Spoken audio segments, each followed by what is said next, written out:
High বন্ধুরা, আজ আমি চলে এসেছি আমলকি নিয়ে কিছু কথা বলতে। আমলকি আমাদের অত্যন্ত সুপরিচিত ত্রিফলার অন্যতম ফল।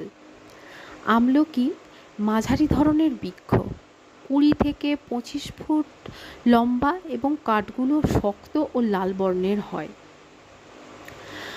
আমলকি ফলের মধ্যে 3টি বীজকোষ আর 6টি বীজ থাকে। এটা এপ্রিল ও মে মাসের ফুল এবং ডিসেম্বর ও জানুয়ারি মাসে ফল হয়। আমলকির ব্যবহারের অংশ: আমলকির ফল ওষুধ হিসেবে ব্যবহার করা হয়, কাঠ, ছাল ও পাতা সবই ব্যবহার করা হয়। কোন কোন অংশে কিভাবে আমলকি ব্যবহার করা হয় তা শুনুন।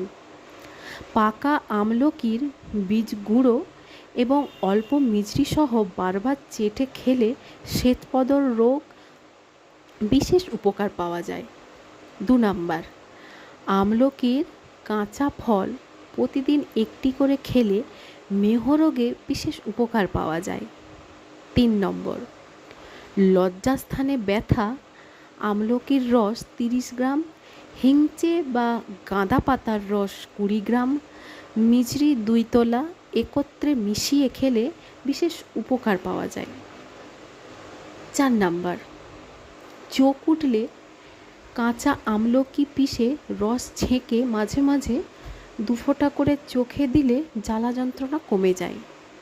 5 নাম্বার, চুল উঠে গেলে, চুলের গোড়া শক্ত করতে, অকালে চুল পাকলে আমলকি পিষে তার রস মাথায় মেখে 3 ঘন্টা পর ধুয়ে ফেলুন।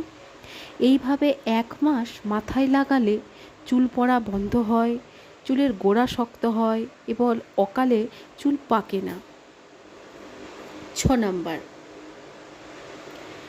মাথা ধরা, আমলকি, গোলাপ জল, শ্বেতচন্দন ভালোভাবে পিষে মাথায় লাগালে মাথা ধরা কমে যায়।